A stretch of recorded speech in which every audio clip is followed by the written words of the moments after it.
तो दोस्तों देखिए, पांडे जी का बेटा हूं टू, यह गाना प्रदीप पांडे चिंटू जी का रिलीज होने जा रहा है दोस्तों।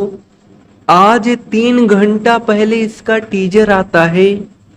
जी हाँ, आपको इस टीजर के बारे में बताएंगे और गाना कब आएगा उसके बारे में कुछ जानकारी मैं आपको देने वाला हूं।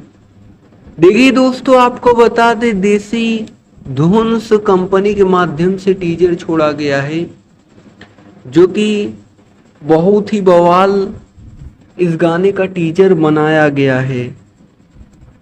लाइक के बारे में बात कर लें तो लाइक भी बहुत ही अच्छा खासा मिल गया है।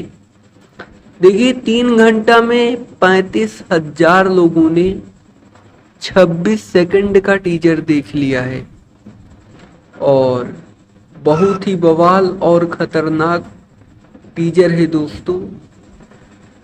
यह गाना कल रिलीज होगा। आप जानते होंगे पांडे जी का बेटा, यह गाना बहुत ज्यादा हिट हुआ था और अब यह गाना रिलीज होगा। देखना है कि गाना कैसा होता है।